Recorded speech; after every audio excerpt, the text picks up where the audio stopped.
Hello friends, दोबारा एक नई वीडियो के साथ आए हैं। जो आपने देखा होगा, पिछली वीडियो को भी आपने ध्यान से देखा होगा, पर जो अब वीडियो लेकर आए हैं वो शानदार है। आपका हमारे चैनल पॉलिटी गुरु में स्वागत है। आप जैसा कि बोर्ड पर देख पा रहे हैं, चुनाव में नोटा का अधिकार क्यों, काफी मोस्ट इंपॉर्टेंट क्वेश्चन है। काफी स्टूडेंट्स हो, कोई भी पॉलिटी का स्टूडेंट हो, इकोनॉमी का स्टूडेंट हो, इतना कॉमन क्वेश्चन है कि उसके मन में हमेशा से ये सवाल घूमता है, आखिरकार ये नोटा है क्या। तो सबसे पहले हम नोटा का मतलब जानेंगे कि नोटा का अक्सर मतलब होता क्या है। तो भारत के उच्चतम न्यायालय के द्वारा, क्योंकि उच्चतम न्यायालय के द्वारा ही मान्यता मिलती है इस तरह का कोई भी चेंजेस हो, भारत के उच्चतम न्यायालय द्वारा जो नोटा का पूरा नाम रखा गया है, एन फॉर नॉन, ओ से ऑफ, द से टी से द और ए से अबव, यानी नॉन ऑफ द अबव, यानी उपरोक्त में से कोई भी नहीं।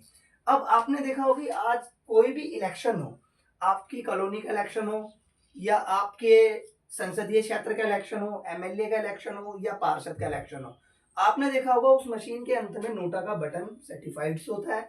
काफी लोग उस बटन को दबाते भी हैं।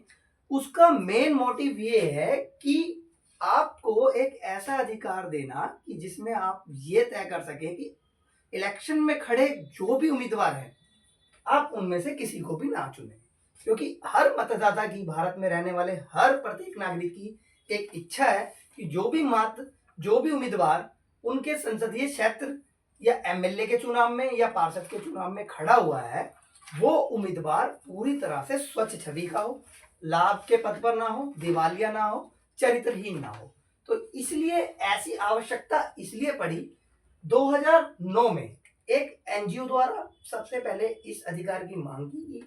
आखिरकार ये एनजीओ कौन सी एनजीओ थी, जिसके विषय में मैं आपको बताना चाहूंगा। इस एनजीओ का नाम था the People Union for Civil Liberties. तो बताना चाहूंगा, the People Union for Civil Liberties नामक एक एनजीओ ने 2009 में पहली जन याचिका भारत के सर्वोच्च न्यायालय में दायर करी। उस याचिका में सबसे पहले इस बात का प्रश्न किया गया कि भारत के सर्वोच्च न्यायालय को न्यायिक पुनर्वलोकन करने के लिए बोला गया कि इस मुद्दे पर विचार विमर्श किया जाए कि भारत में रहने वाले प्रत्येक नागरिक को एक ऐसा अधिकार भी मिलना चाहिए जिसका नाम नोटा हो, जिसमें वो तय कर सके कि वो वर्तमान मौजूदा इलेक्शन में खड़े उम्मीदवारों में से संतुष्ट नहीं है। क्या जितने भी उम्मीदवार वो खड़े हैं, किसी भी पद पर खड़े हैं, किसी भी चुनाव चिन्ह पर खड़े हैं, वो उम्मीदवारों से संतुष्ट ना हो। तो 2009 में जब सर्वोच्च न्यायालय में याचिका दायर हुई तो इसमें विचार विमर्श किया गया मुख्य न्यायाधीश की पीठ के द्वारा, और 2013 में अंतिम फैसला लिया गया और इसे कानूनी रूप से, संवैधानिक रूप से मान्यता प्रदान की गई। और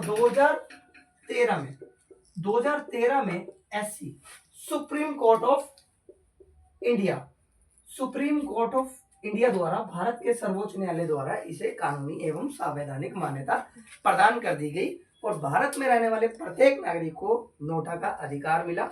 और ये भी दिशा निर्देश जारी किए गए, आगामी कोई भी इलेक्शन हो, क्या वो पार्षद का हो, क्या वो विधायक का इलेक्शन हो, चाहे वो संसदीय लोकसभा इलेक्शन हो, चाहे वो विधानसभा इलेक्शन हो, उसमें नोटा के बटन को मशीन में ऐड किया जाए। और इसी तरह दोस्तों, इस छोटे से प्रोसेस के द्वारा भारत में नोटा के अधिकार को प्रत्येक नागरिक को प्रदान किया गया, जिसमें वो पूर्ण रूप से स्वतंत्र है कि अगर वो चुनाव में खड़े अपने किसी भी उम्मीदवार से संतुष्ट नहीं है तो वो नोटा का बटन दबा के अपने वोट अटेंडेंसी को काउंट करवा सकता है।